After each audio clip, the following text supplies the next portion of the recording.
All right, Buckeye Nation, welcome to the Silver Bullets podcast. This is the inaugural women's basketball podcast. We're going to branch out and do a bunch of different sports and stuff like that because we are your authority on all things Ohio State. So we have WVABuckeye and CharlesBBC that are going to go ahead and take over and talk about the 4-1 Ohio State women's basketball team. So I'll let you guys go ahead and take it away. All right. Thank you for that introduction, Shannon. This is WVABuckeye, and with me is CharlesBBC. Of course, you know, the whole gang here now used to be on the Buckeye Battle Cry as writers and podcasters in the past, and Charles and I, our roots are in women's basketball for the most part, and we wanted to give take our shot at this podcasting thing, and we're bringing to you what we're lovingly calling the string ting for Ohio State women's basketball. We're looking forward to the season. It's been a pretty good start for the women already at 4-1, top 5 ranking, closely contested loss to Louisville where they couldn't seem to shut down their best player for 40 minutes, or even for 2 minutes rather. And we are going to have on the show from time to time some of the assistant coaches in the program. So, Charles, it sounds like the uniqueness of what we're trying to do is at least garnered Patrick Klein and Coach Mitchell and Beth Howe and some of their attention. Well, and that's great to hear. I think, unfortunately, women's basketball is really just something that doesn't get nearly as much attention as it deserves. But I think when you actually sit down and watch it, you go, wow, this is entertaining. This is actually good basketball here.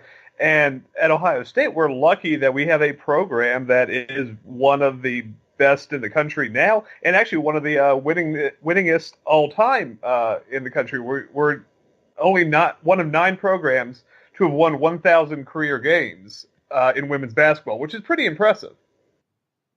It is very impressive, which they did just achieve that the most recently. And I think I was reading somewhere, I'd have to double check, that they actually, since Coach Foster took over, have won more conference championships than some of the teams that you're used to hearing. Now that could be a lack of competition maybe over the years.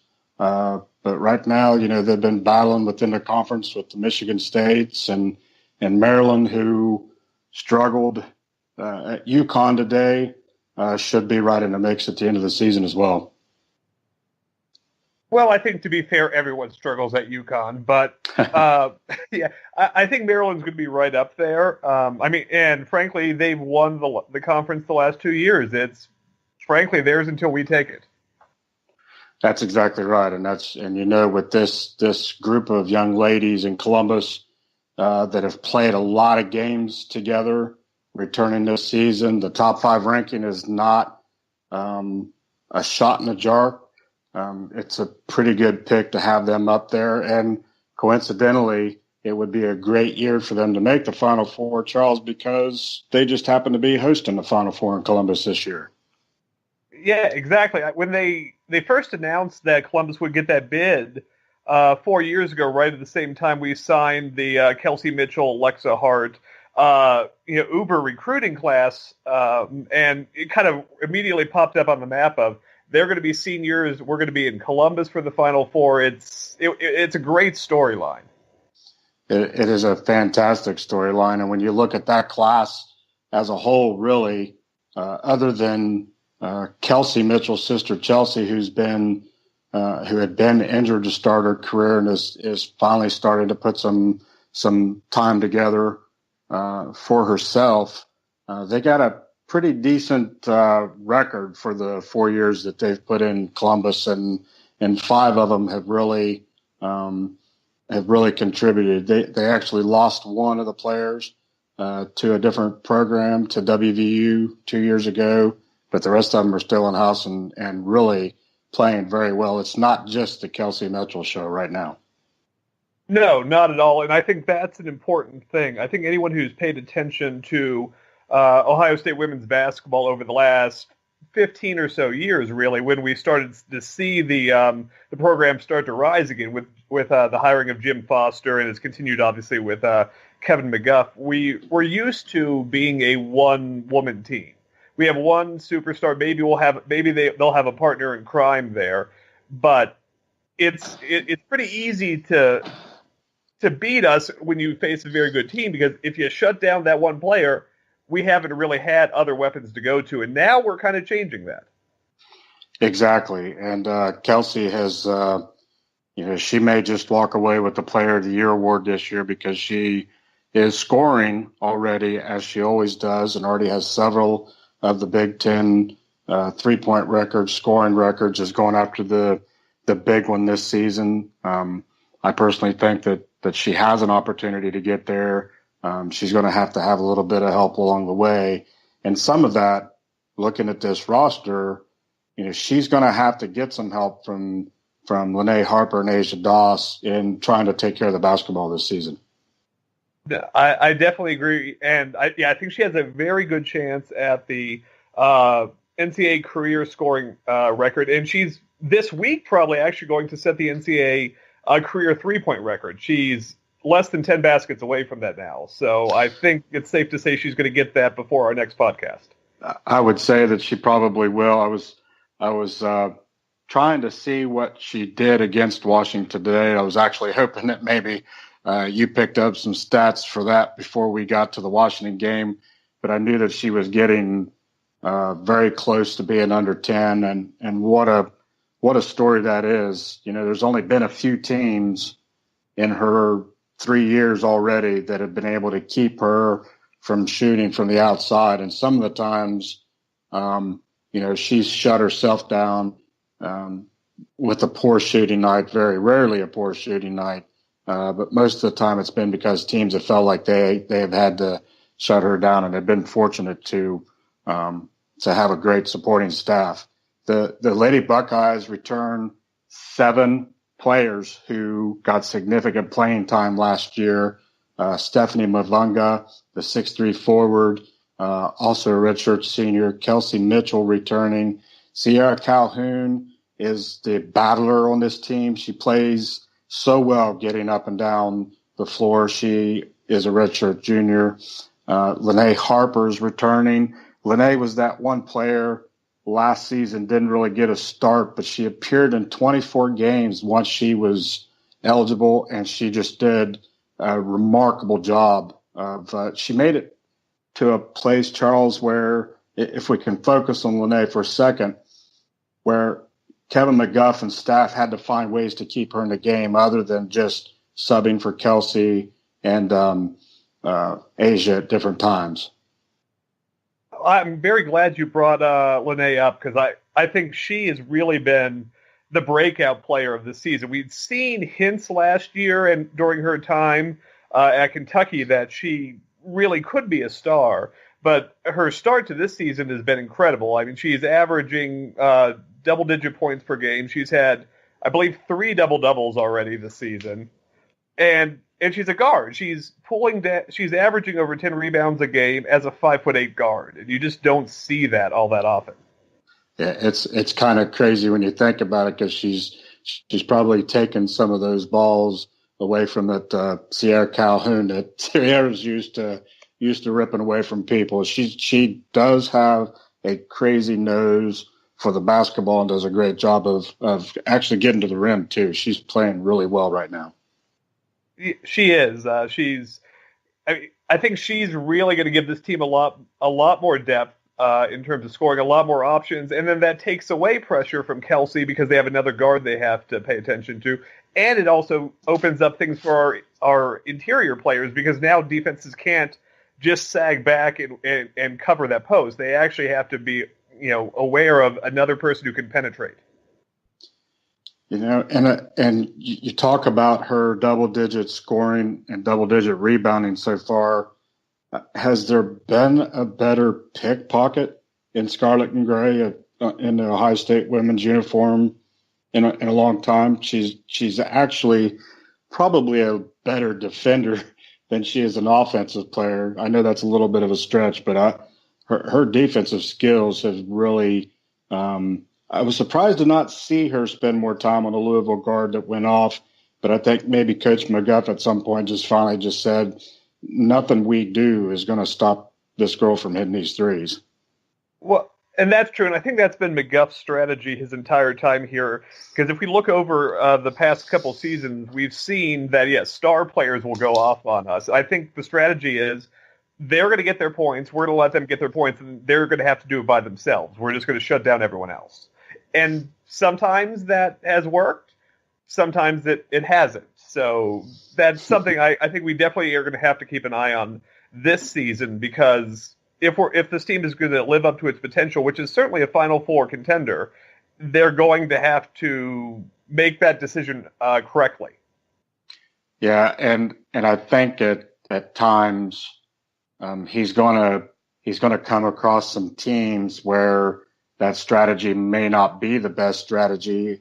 If you watched any of the UConn-Maryland game today, Gino Auriemma is young with this number one team, but I tell you what, as far as team offense goes, any of the five get to the basket, they like to fast break, and you're probably not going to find any one of them to shut down. So you're exactly right on that. They'll have to find another way of getting to UConn, and I'm not sure that trying to outrun them is the key this time around, but it may be with some of the youth that he's got. Yeah, that's going to be a good question, and one we don't have to answer in the regular season, but it's something that we'll have to hopefully be answering come March, because I think that's going to be obviously our biggest roadblock. I think the Louisville game showed that this team can hang with a top 10 program. That was a hard-fought game. They came back in the fourth quarter, which was really impressive to see. And exactly. Frankly, in overtime, well, one, they had a chance to win that game at the end of regulation. Had we not missed that last free throw, which kind of hurts to lose that way. Actually, a couple of free throws. I'm sorry. We were in good. I'm sorry. I just want to jump in and just say that they missed a couple of free throws that could have won that game for them. Unfortunately, got to put some on Alexa Hart and on what's her name too. So Kelsey missed the last one, but they missed a number in that game, so you can't put the blame just on one person for that. I believe for that game we shot 65% from the free throw line, which you can't do if you are playing a top 10 team. And it's really out of the ordinary for a Kevin McGuff coach team, and knowing Patrick Klein personally all these years as I have, and Kelsey and Chelsea's dad. They shoot a lot of free throws, so it just happened to be one of those nights. And it was watching the game. It was interesting listening to the commentators, not really questioning Kelsey's conditioning, but she did look tired at the end of the game, headed into overtime. And I kind of agreed with what they were saying. I think it was more frustration on her part than it was fatigue, but they may have been onto something there, Charles. It's possible. I mean, she plays a lot of minutes. She played 45 minutes in that game. There's, that's a lot of time on it, and hopefully that's something that we're going to see kind of addressed during the season, at least getting her out for a couple minutes to catch her breath. I think her conditioning is fine. I just don't think there's that many people who can play that high tempo with her energy for 45 minutes. Yeah, and excuse me, as well as I do, Charles, from officiating and from college women's basketball, that the media timeouts, the coaches' timeouts, they really don't give them an opportunity to catch that much of a break, because those timeouts are pretty intense. I've witnessed some, even at the D2 level, coaches getting into players, talking strategy or whatever. So emotionally, they're not getting a break from that. And that Louisville game is one of those games that I think in the long run, Coach McGuff and staff will be able to turn into an ultra positive in how they did attempt to finish the game. The comeback, get it into overtime, and they just fell a little bit short. Oh, I agree. I think in many ways obviously you'd like to win that game, but to lose that game the way they did early in the season for a team that has the goals of this one, actually I think will ultimately be a good thing. You need that early reality check, especially because after that their non-conference schedule, kind of gets a bit easier, and it is easy to kind of believe your own hype at that point. So I think overall, in the long run, show them realizing, yeah, we can battle with this, but we have to be, we can't make small mistakes and expect to get where we need to be is a lesson that's going to come back and help them later on. Exactly. Great point, Charles. To finish out the returning 7, Asia Doss, the 5'7" guard, is a senior. Alexa Hart, who we also spoke about, I want to come back to, the 6'3" forward, is a battler as well. Michaela Waterman, she, interestingly enough, played last year in every game, did not get a start. She was one of those players, in my opinion, that underperformed at different times, especially through the season, as Asia Doss lost her starting job to Stephanie Mavunga. It kind of shuffled the back end of that rotation. I think Michaela Waterman was the player that was affected last year by that switch in the starting lineup. Charles, do you have a feeling on how Michaela Waterman is going to continue this season and be able to be an important part of this rotation? I think that's a good question. I think she has a lot of potential, and she's shown it. I don't think we're going to see her, being necessarily the leading scorer, but she's already shown some signs of being able to come off the bench and contribute. For example, in that Louisville game, she had 5 rebounds in that one, which was a key and definitely a long-running issue that I think we should definitely talk a little more about with OSU and its rebounding it recently in the past couple of years. Today against Washington, she had a big 4 assists that coming off the bench. And I think as time goes on, I think if she can figure out how to come off that bench and provide that spark, I think that could be a very key thing. And unfortunately, just not everyone figures out how to do that. Some people have to start. Some people get that handle on, I can come off the bench. I can contribute right away in those key moments. And if she can do that, I think she's going to be very crucial. And I think it's something that Alexa Hart is still struggling with.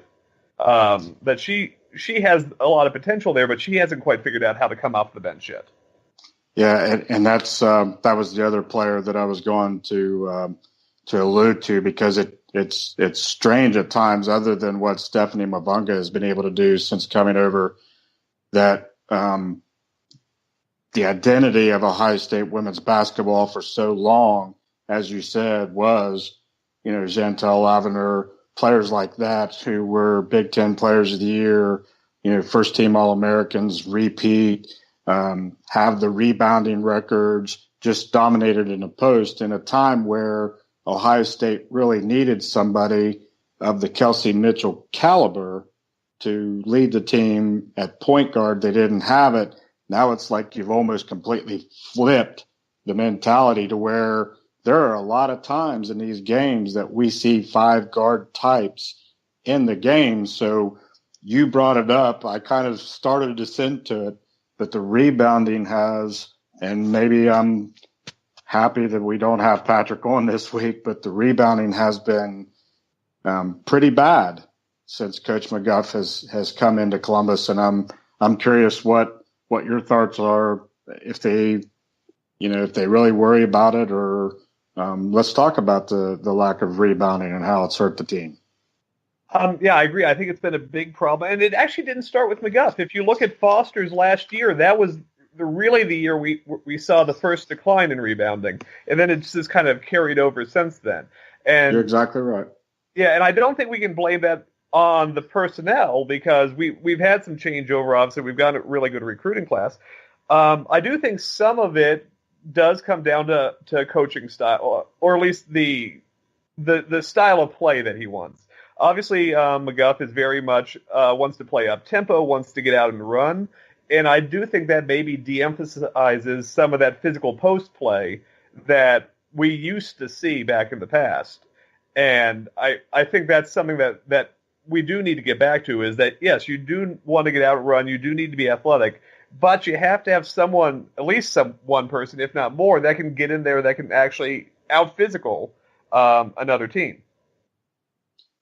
Do you think that, we don't want to throw Stephanie under the bus here because Stephanie has basically averaged a double-double her time in Columbus. She does a great job on the boards, but she can't do it by herself. So you think the ability of Lene Harper and the way she's been playing on the boards, is that the crucial step they've needed to take to make some of those improvements? Absolutely. I think there needed to be someone else in there helping out, that if we leave it to Stephanie, or any one person, you can't expect them to just carry it, the whole team anymore. 10 years ago, back when we remember Jessica Davenport and Jantel Lavender just going in and single-handedly doing that was one thing, but the game has changed so much since then that you can't just have the one player anymore and just count on them to get all the rebounds. It's not going to work. And I think Lene's stepping up here and really helping out the rebounding is going to take some pressure off Stephanie and actually make it easier for her to keep getting boards, because now, once again, teams have to focus on someone else. Exactly.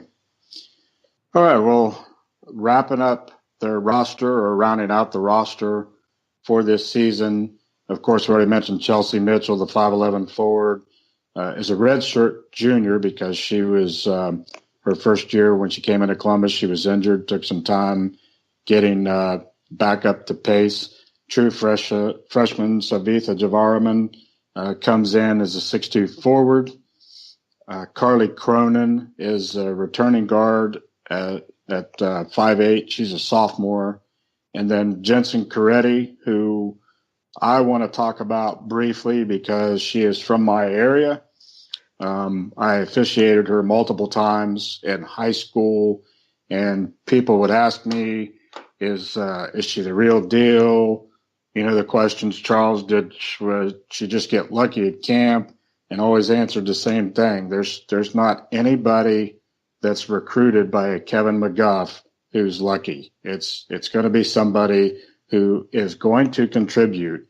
If they don't contribute, then they're probably going to leave the program, because he expects everybody on the roster to contribute at some point. And Jensen Coretti is one of those players that I think can eventually replace Tori McCoy, because I think they're going to miss Tori McCoy this season.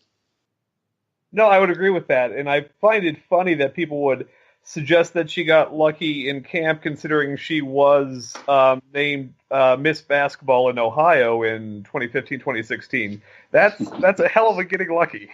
Yes. Well, it's kind of strange, because I'll be honest with you, some of the people asking those questions are people that I work with here in West Virginia who follow high school basketball.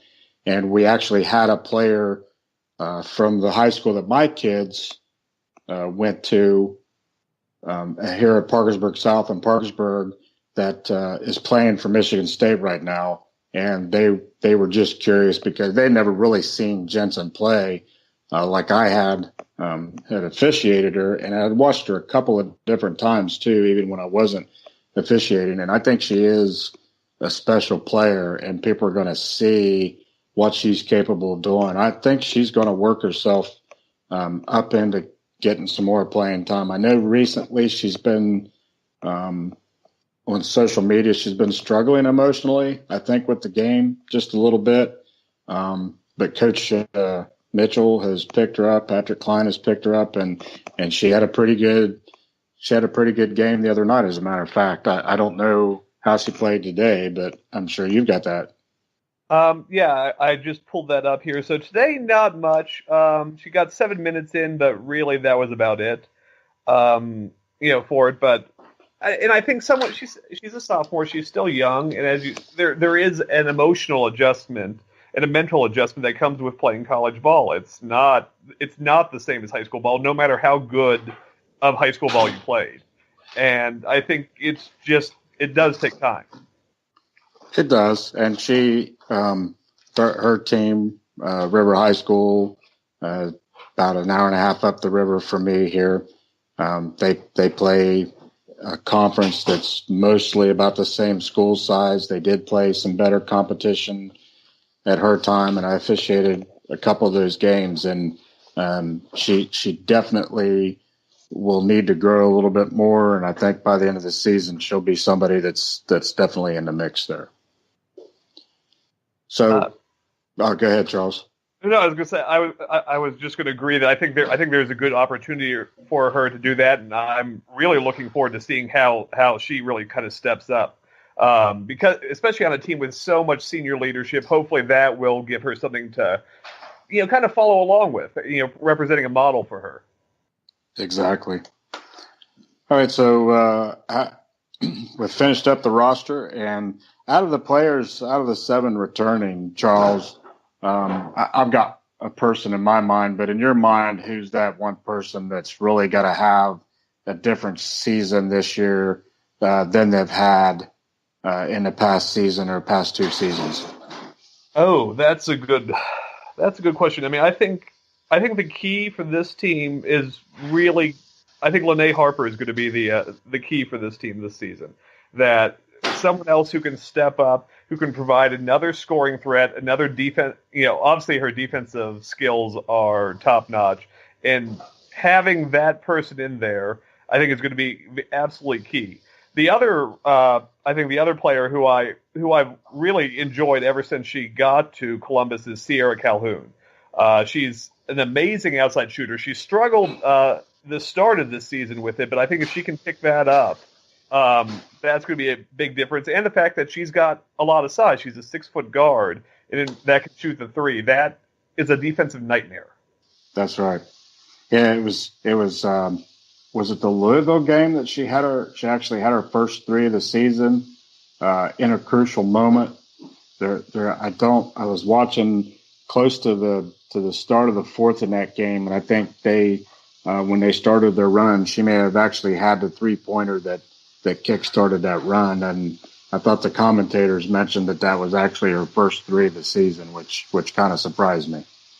Well, it was only the second game of the season, but yes, it was still surprising that after what she's shown before, that it would take her more than a game to do that. But yeah, I think that was her, and that was actually her only 3 of that game even that she made.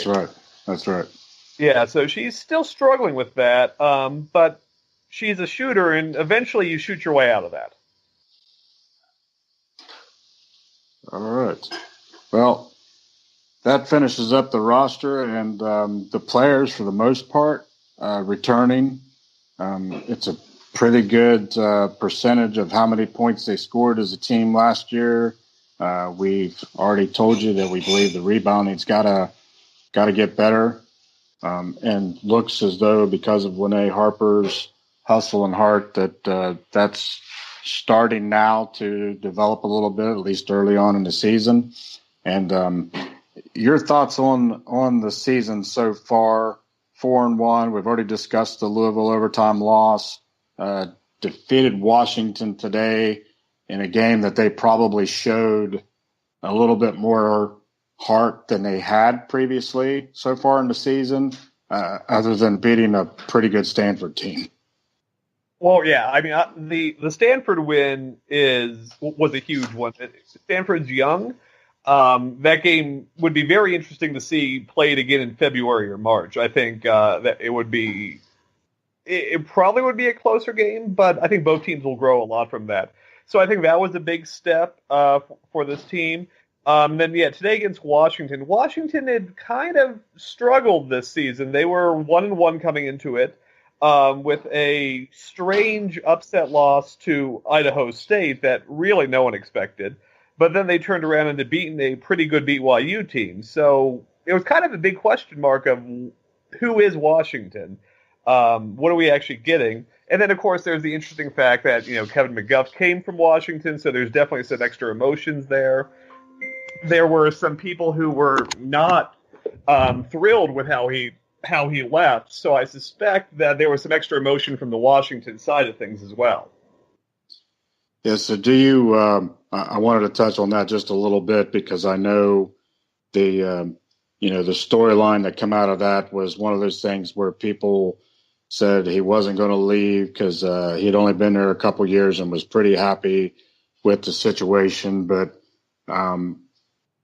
in my mind, how would you turn down the opportunity to come back to the job that you had originally really wanted to take over as a head coach? Oh, I agree. I mean, I think we all want to assume that our school is the dream job for everyone, and that's just not the case always.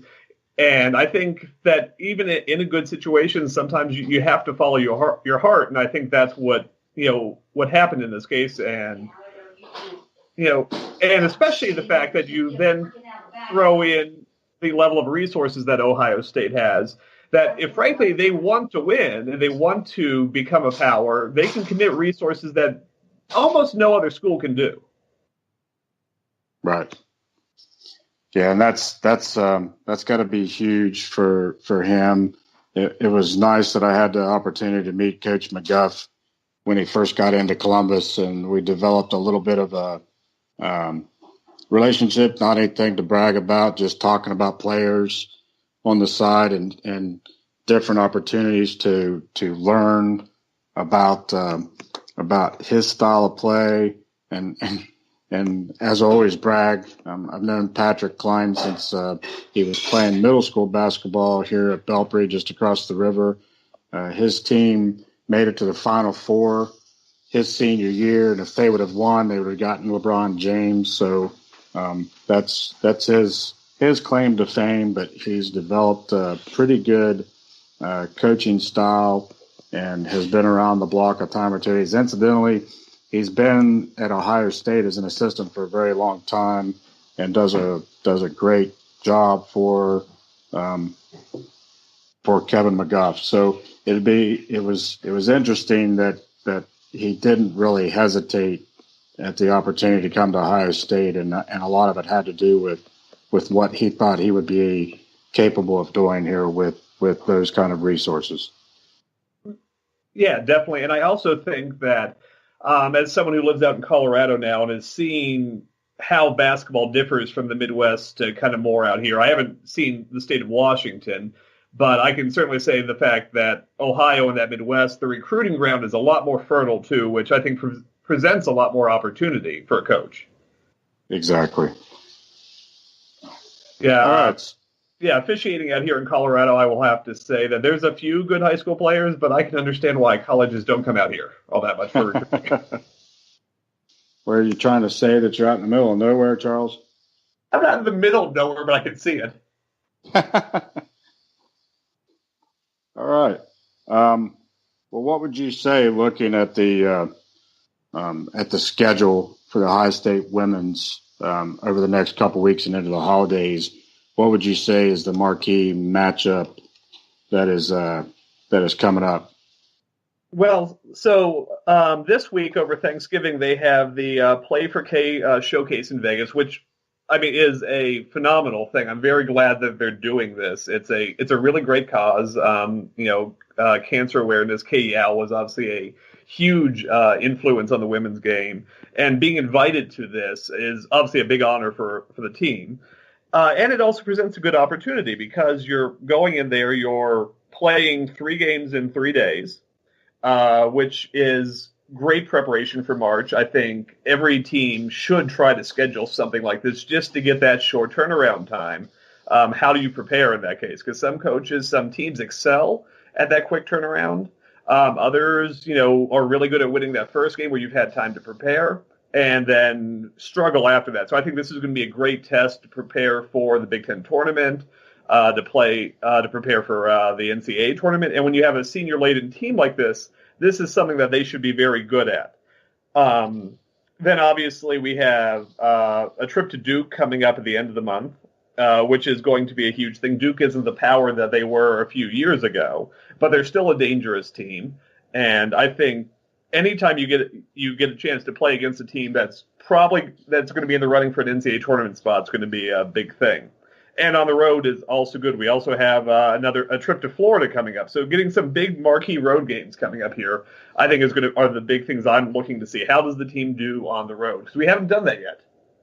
Yes, they haven't had an opportunity to really get into that kind of an atmosphere. Teams have a pretty good understanding of what they're up against when they come in to Schottenstein and sometimes St. John's Arena, because it's a good tough place to play. Yeah. It's a good environment. Could be better, and hopefully, if this team really gets going this season, we're going to pull in more fans. It was nice to see that they did hit almost 10,000 fans for the game down in Nationwide, which is the closest we've had to a road game yet this season. Exactly. Yeah, but like going to Duke, Cameron is a smaller arena, but it's always going to be loud because of that. Whereas the Shot, the sound kind of gets buried a little bit there for that. So I'm really looking forward to seeing how they play there in that environment, because that's always a great environment. Exactly. All right.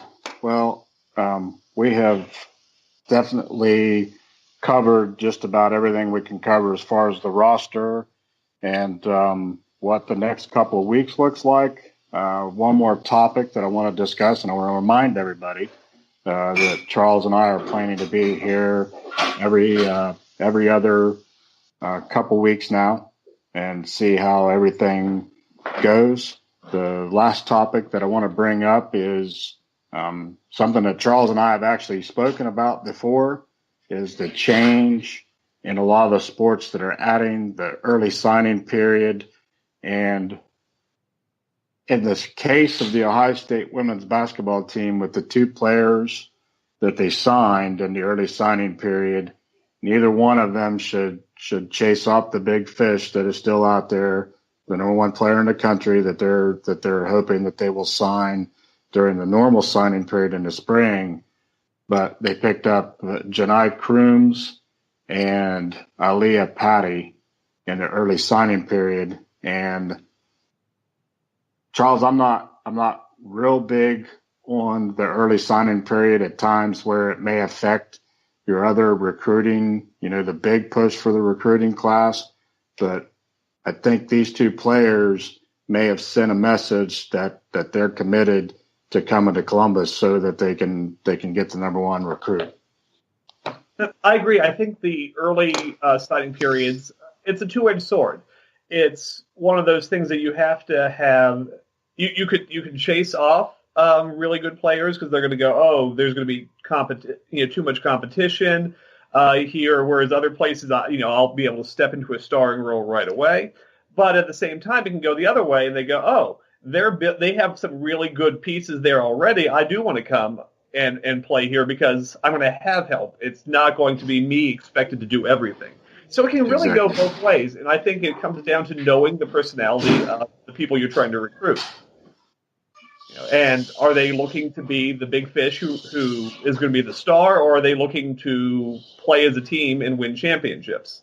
And depending on where they fall on that, kind of affects your decision and your management. From a player's standpoint, I think the early signing period is a good thing just to get the recruiting over with. Just so that you've made your decision, you can stop getting bugged by all of these recruiters and all this stuff. Just get on to actually playing basketball, going to school, doing the things you're supposed to be doing. Yeah, and having a child, she didn't play big time college basketball, but she did play D2 basketball and played basketball through college, and understanding that she didn't get recruited by a lot of programs, but she did put a lot of time into the game and would have just been happy to land at a D1 program and the opportunity to work herself up into scholarship and playing.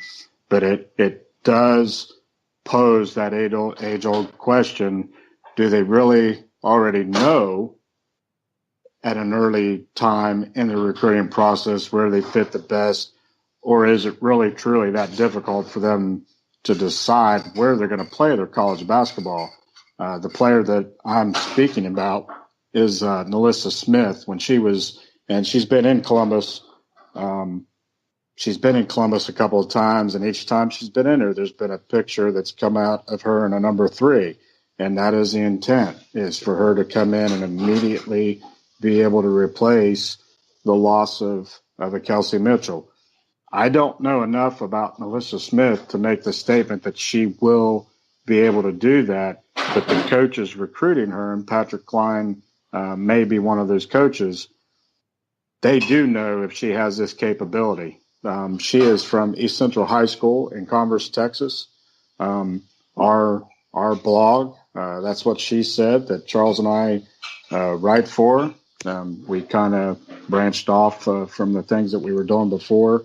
We did an article on her, and one of the important pieces about what Kevin McGuff and Patrick Klein have been doing to try to recruit this girl was to try to get her to feel like there was going to be a good core of players when she got here so that she didn't have to do everything herself. So what we started the night off talking about, setting that template where everybody's contributing instead of just a Kelsey Mitchell scoring, seems to be how he's recruiting players moving forward. Which is great. And I think, honestly, it's what I think you need to do. There's obviously, every now and then there's a player that really can win it all on their own. And basketball makes it a little easier for that to happen. But overall, the best teams are the ones that it's truly a team.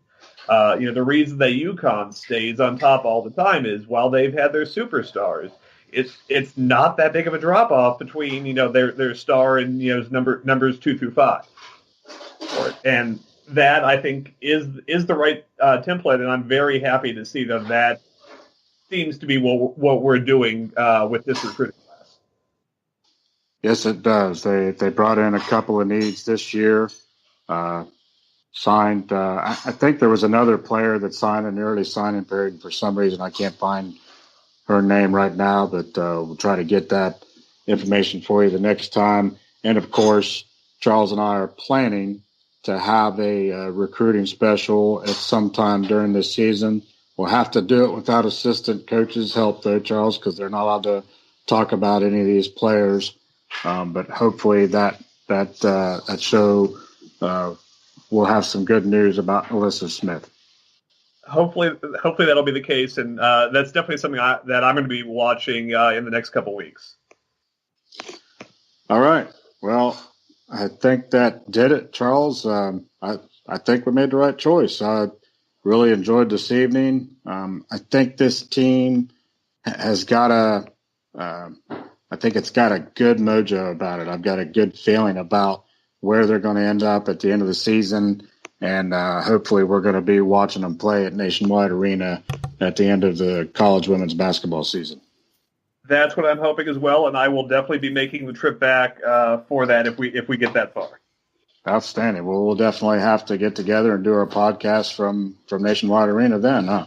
That's what I'm looking forward to. That would be the perfect way to end the season. That's exactly right.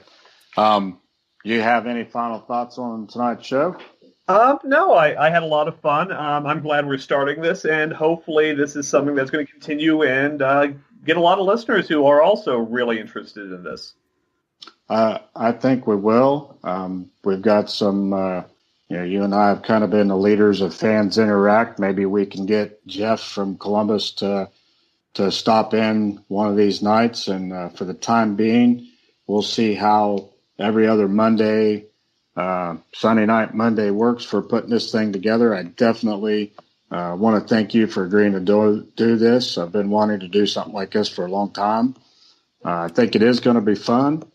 Want to send a shout out to the Ozone and Silver Bullet podcast, and especially my good friend Shannon Summers for allowing us the opportunity to use his equipment and use his Skype and just use him in general to bring this Ohio State women's basketball string team to you. And until next time, for CharlesBBC, I'm WVABuckeye. So long, everybody.